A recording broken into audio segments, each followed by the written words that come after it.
इसका पहला क्वेश्चन जो है, डिफाइन ए सीक्वेंस, ये डेफिनेशन है, ये आप लोगों ने खुद करनी है। क्वेश्चन नंबर 2, क्वेश्चन नंबर 2 से हम स्टार्ट करते हैं। क्वेश्चन नंबर 2 हमारे पास है, write the nth term of the arithmetic progression.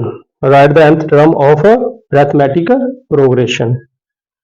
तो write the nth term of arithmetic progression हमारे पास है an is equal to a1 n minus 1 into d। an is equal to a1 जमा n minus 1 d। तो यहां पे बच्चों ये an है, ये जो वर्ड लिखे हुए an, a1, n और d, ये क्या है? तो यहां पे मैं इनकी डिटेल बता देता हूं आप लोगों को। यहां पे a1 जो है ये हमारे पास है फर्स्ट टर्म, फर्स्ट टर्म, और यहां पे जो n है ये होता है नंबर्स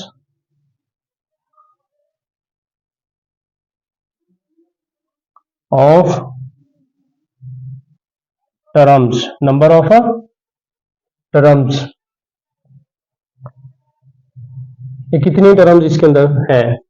आगे है d, ये होता है कॉमन डिफरेंस।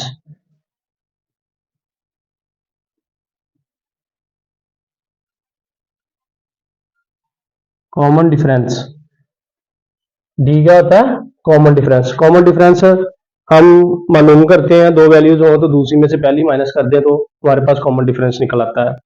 आगे है ए एन, ये वाला, ये तो ए एन जो है ये होता है nth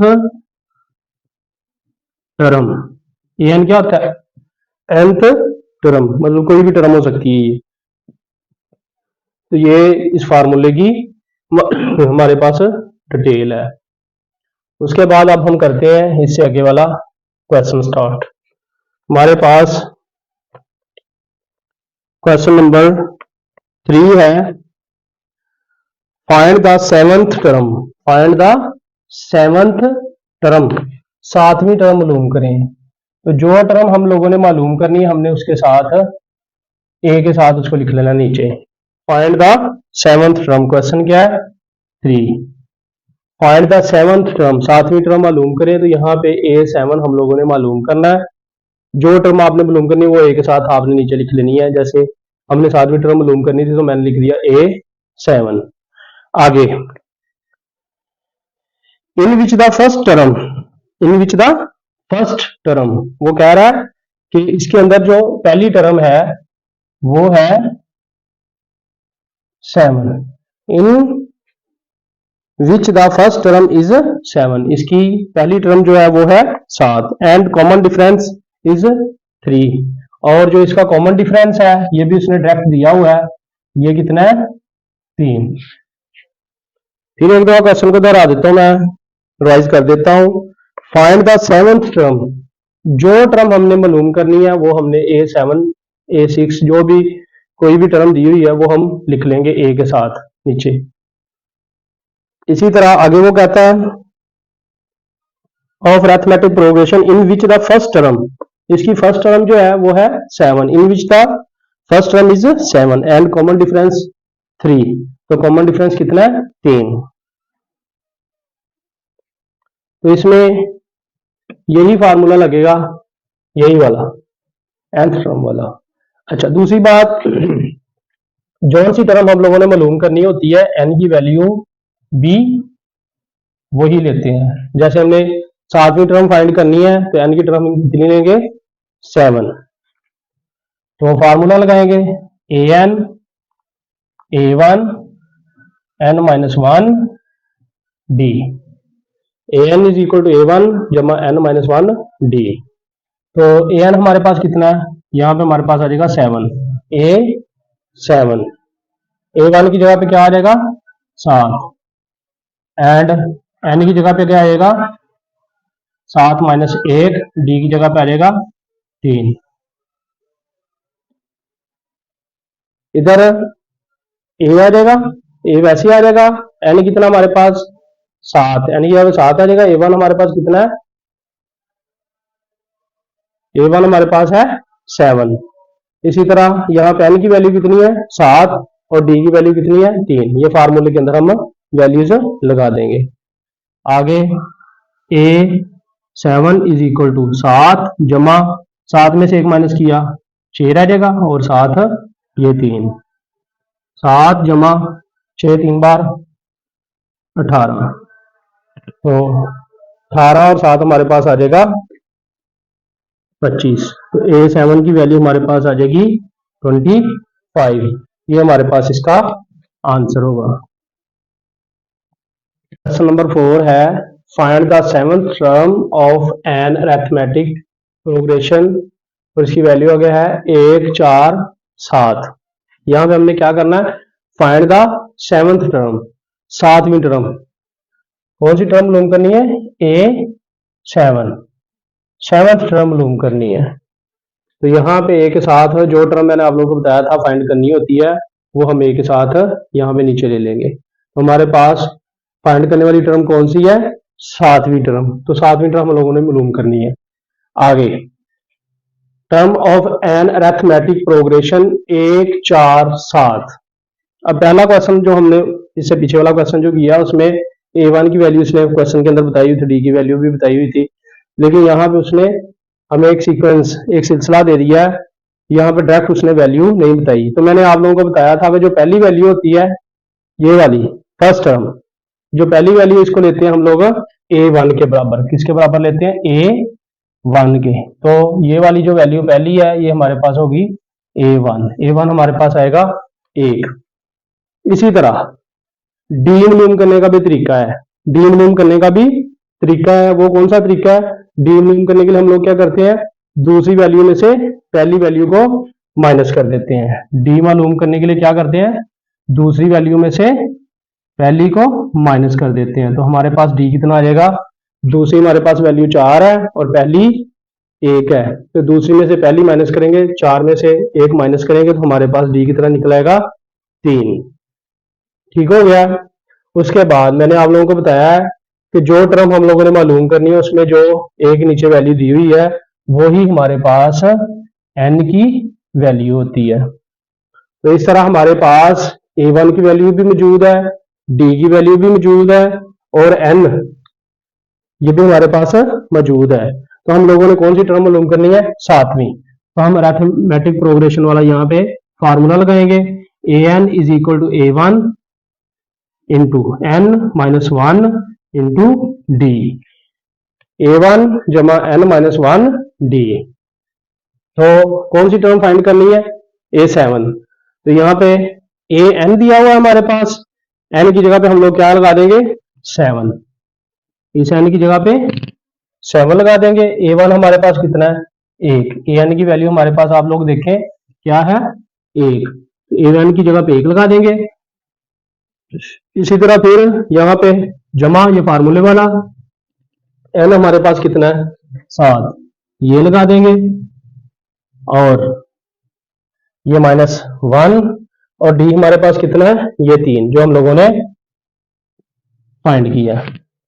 इस तरह ये हमारे पास वैल्यू जो है फार्मूले के अंदर लग जाएंगी। अब इनको हम सॉल्व कर लेते हैं। 1 ये प्लस 7 में से 1 माइनस कर देंगे 6 और ये 3, तो 1 6 को 3 से मल्टीप्लाई कर देंगे, 3 6 बार हमारे पास कितना हो जाएगा 18। और यहाँ पे हमारे पास बाकी आगे वैल्यू बन रही है 1 जमा 18, तो हमारे पास आ जाएगा 19। A7 जो हम लोग फाइंड कर रहे हैं वो हमारे पास क्या आ जाएगा 19। तो हमारे पास आंसर इसका होगा 19 A7 का। तो ये हमारे पास है क्वेश्चन नंबर 5 हमारे पास है find the sequence whose general term is 4n plus 1। इस क्वेश्चन के अंदर हम लोगों ने फाइंड करना है sequence, find the sequence whose general term. इसके अंदर उसने गिवन जो दिया हुआ है वो दिया हुआ है हमें nth टर्म की वैल्यू 4n प्लस 1। गिवन हमारे पास है 4n+1 और फाइंड हम लोगों ने क्या करना है, इसका सीक्वेंस, सिलसिला, एक तरतीब वाइज वैल्यू। तो सीक्वेंस होता है हमारे पास एक बराबर वक्फे के बाद तरतीब वाइज एक कीमत। तो ये हमारे पास है nth टर्म। nth टर्म, ये जो जनरल टर्म होती है ना, ये nth टर्म ही होती है, मतलब कोई भी टर्म हो सकती है। तो an इज इक्वल टू, ये हमारे पास कितना दिया उसने, 4n+1। इसको हम रख लेंगे an के बराबर। an के बराबर रखने के बाद हम लोगों ने क्या करना है, यहाँ पे n बराबर 1, n बराबर 2, n बराबर 3 और n बराबर 4, ये चार वैल्यूज हमने सीक्वेंस मालूम करने के लिए लगा लेनी है। तो सबसे पहले हम n, इधर भी n की जगह पे और इधर भी n की जगह पे 1 पुट कर देंगे। 4n की जगह पे हमारे पास 1 आ जाएगा प्लस 1, ये वाला। तो हमारे पास a1, 4 को 1 से मल्टीप्लाई करेंगे, 4 एक बार 4 और जमा 1, तो ये हमारे पास कितना आएगा, 4 और 1 5, ये आ जाएगी पहली वैल्यू। फिर इससे अगले स्टेप में हम लोग क्या करेंगे, n की इसी वैल्यू के अंदर ये जो जनरल टर्म दी हुई है, इसके अंदर जिस जिस जगह पे n है वहां पे हम अब क्या पुट कर देंगे, 2। तो a2, यहाँ पे ये 4 वैसे ही आ जाएगा, n की जगह पे क्या लगा देंगे, इस n की जगह पे 2 जमा 1, ये वाला। तो ये हमारे पास कितना आ जाएगा, 4 2 बार 8 और ये जमा 1। तो a2 हमारे पास कितनी हो जाएगी, 9। a2 की वैल्यू कितनी आएगी, 9। इसी तरह अब हम n बराबर कितना लेंगे, 3। तो जब n की जगह पे 3 लगाएंगे, यहाँ पे इधर और इधर, तो यहाँ पे 3 हो जाएगा और ये 4, ये 3 प्लस 1, तो ये 4 3 बार 12 जमा 1, तो ये हमारे पास a3 कितना आएगा, 12 और 1 13, ये आ जाएगा हमारे पास है a3। उसके बाद इसी इक्वेशन के अंदर हम लोग क्या करेंगे, ये n की 4 टर्म लगा देंगे, a4 इसी इधर ही n की जगह पे 4 इंटू 4 प्लस 1, इस n की जगह पे 4 लग गया, ये 4 वैसे ही आ गया, इस n की जगह पे भी 4 लग गया और ये जमा 1। तो ये इसको मल्टीप्लाई करें, 4 मल्टीप्लाई बाय 4 16 जमा 1, तो ये हमारे पास a4 कितना आ जाएगा, 17। इस तरह हम इन वैल्यूज को देखते हैं, ये 4 वैल्यू जो है ये हमारे पास सीक्वेंस आ जाएगा। ये हमारे पास क्या होगा, सीक्वेंस क्या है, पहली वैल्यू यहाँ पे बराबर डालें 5, उसके अगली वैल्यू हमारे पास क्या है 9, इससे आगे 13, उससे आगे 17, इनको तरतीब वाइज लिख देंगे। अब देखें जरा, ये एक सीक्वेंस है, सिलसिला है, 5 और 4 9, 9 और 4 13, 13 और 4 17, हर एक में 4 4 का फर्क आ रहा है, तरतीब से आ रहा है, इससे हमें पता चल रहा है कि ये एक सीक्वेंस है। तो बच्चों क्वेश्चन नंबर 6 हमारे पास है, write the formula to find the sum of n term of an arithmetic sequence. आप लोग बुक के ऊपर से देखिए, क्वेश्चन नंबर 6 है, write the formula to find the sum of n term, find the sum of n term of an arithmetic sequence. तो ये हमारे पास फार्मूला जो है, ये मैं डायरेक्ट आप लोगों को फार्मूला लिख देता हूं, Sn is equal to n over 2a1 जमा n-1 d, ये हमारे पास फार्मूला है क्वेश्चन नंबर 6 में। Sn is equal to n over 2 into ये सारी वैल्यू ये n/2 जो सारी वैल्यू से मल्टीप्लाई हो रहा है, 2a1 जमा n-1 d, ये हमारे पास फार्मूला है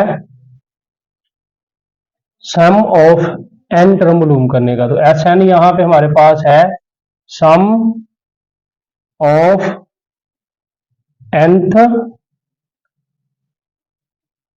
terms, sum of nth terms. तो सम ऑफ nth टर्म मालूम करने के लिए हम लोग Sn वाला फार्मूला इस्तेमाल करते हैं। बाकी इसमें वही है, n यहाँ पे नंबर ऑफ टर्म है, a1 वही चीज जो हमने पहले पढ़ी हुई है, a1 first term, n number of terms और d हमारे पास कॉमन डिफरेंस है। अब हम इसी का ही क्वेश्चन नंबर 7 करते हैं। Question 7,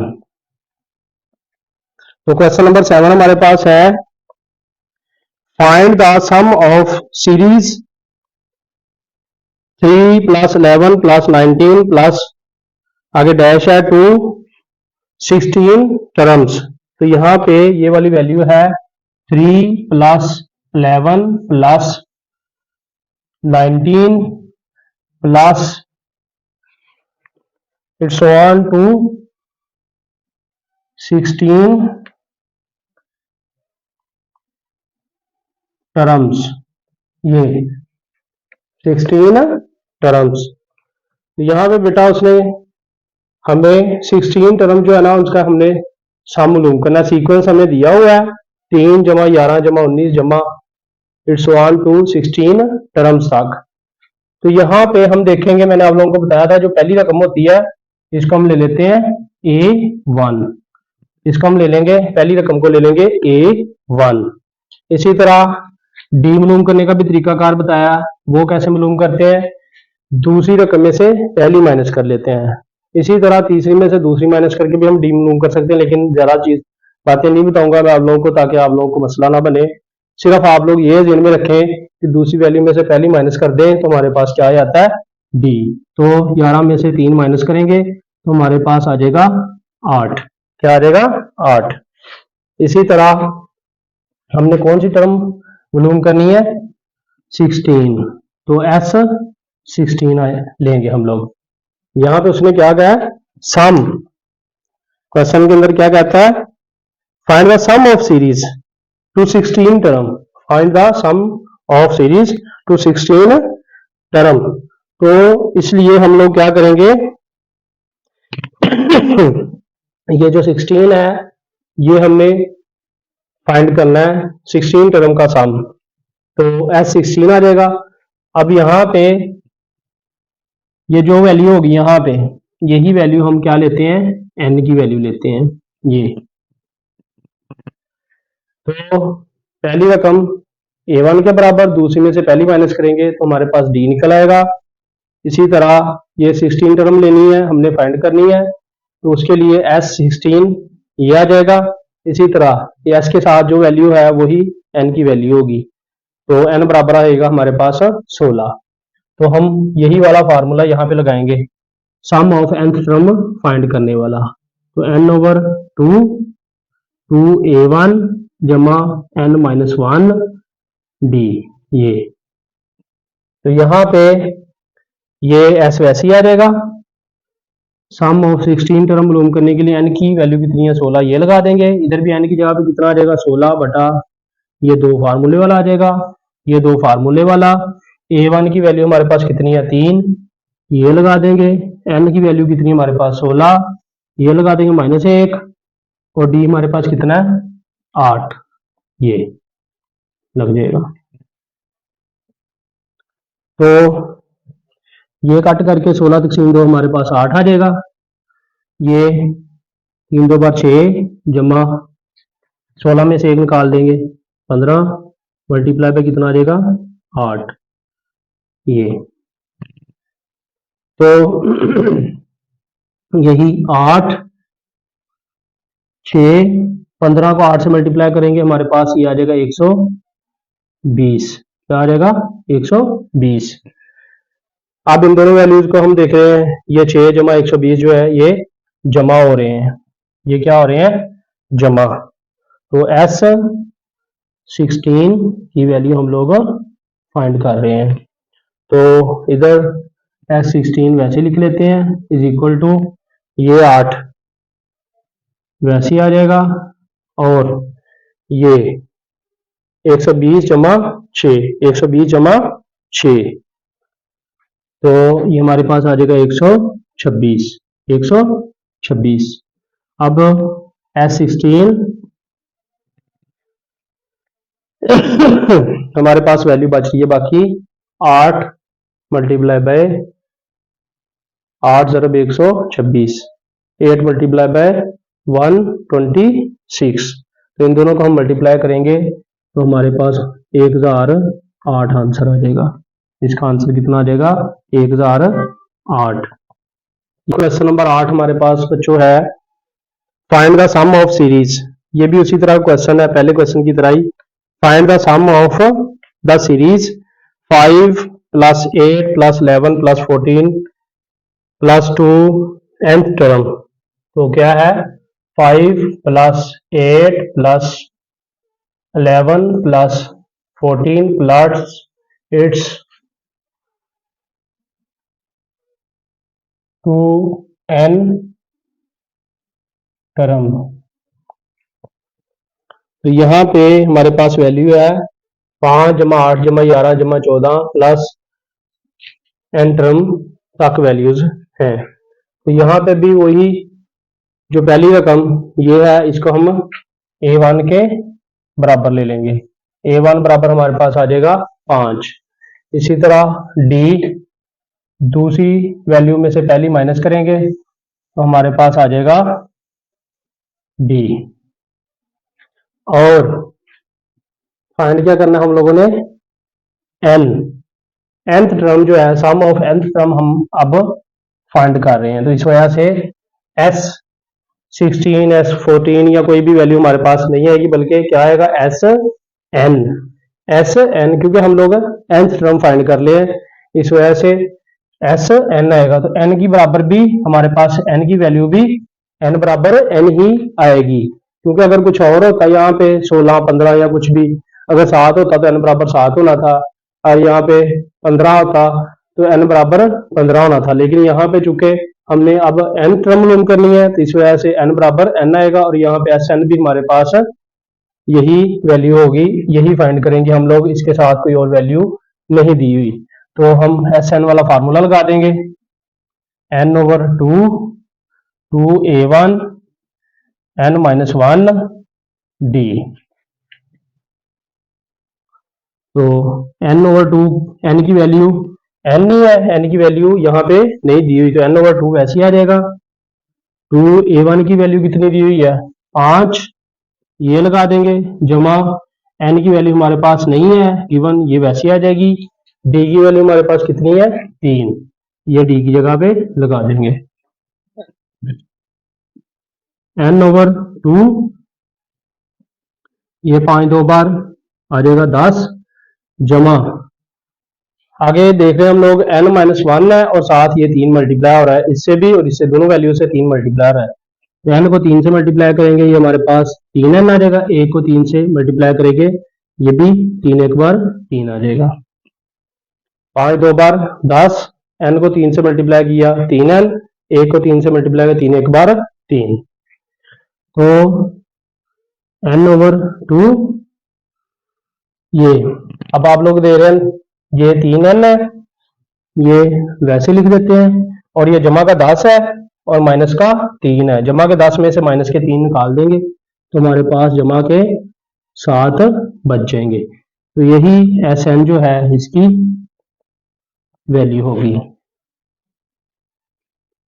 some of nth term जो है वो हमारे पास होगा n/2 इंटू 3n + 7 ये हमारे पास इसका आंसर होगा। तो बच्चों ये हम लोगों ने चैप्टर नंबर 2 के शॉर्ट क्वेश्चन में से पहले 8 शॉर्ट क्वेश्चन जो है आज हमने किए हैं पहले लेक्चर के अंदर। इंशाल्लाह नेक्स्ट लेक्चर जो होगा इसका क्वेश्चन नंबर अपना चैप्टर नंबर 2 के शॉर्ट क्वेश्चंस का है उसमें इंशाल्लाह ये एक्सरसाइज हम लोग कंप्लीट कर देंगे। तो ये आप लोग अच्छे से समझें ताकि आप लोगों की बेहतर तरीके से तैयारी हो सके।